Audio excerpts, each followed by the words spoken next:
সব মেরে হারলো। কিসে না না তোমরা আরে মুরগি সব মেরে হারলো। কি তোমরা আরে মুরগি সব মেরে হারলো।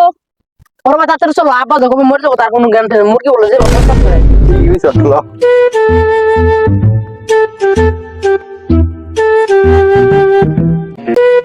আব্বা এই যে জমি জায়গা যত আছে সব ভাগ করে দাও। যে তাহলে লাশ মুরগি মরতেছে তার তো কোনো জ্ঞান থাকে না। তুমি গো মরে যাবে, তুমি দুই ভাই ভাগ করে নেওয়ার পেতাম না আমরা।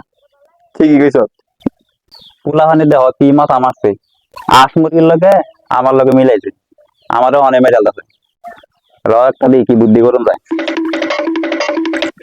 এই হনই এই বাড়ির যেটা উত্তরে হসা খেত তুই হসা তুলবি হ্যাঁ বেসবো পয়সা আমার কাছে দিব আমি বই বে খাইয়াম ওই গলির যে গাই আছে ওই গাকে তুই বানাবি হ্যাঁ বেসবো পয়সা আমার কাছে দিবি আমি বই বে খাইয়াম তুমি যা কইছ আমরা দুই ভাই মানছি।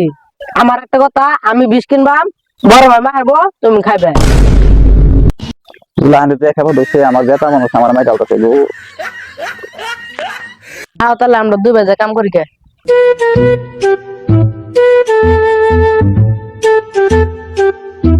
এটাই তো বলে পুলিশ লোকের পুলা আনবো কি টেকনিক খারাইছে আট মুরগির লগে আমার লগে মিলে আছে আট মুরগি মতো থাকবে আমারে আমি বলে মেরে যাম জায়গা তুমি বাদ করে দেন লাগে আজকাল পয় সম্পত্তি থাকতে বাপ মারে পয় ফুলানে বাদ দেয় না দেখবার পারে না আর আমি জাগি বাদ করে দেই আমার তো একটু দেখতো না তো বন্ধুরা কিরম বুঝলাই এখন নাটকটা যদি ভালো লাগে তাহলে আমার পেজটা ফলো করে ভিডিওতে লাইক করে একটা কমেন্ট করে শেয়ার করে দেবেন।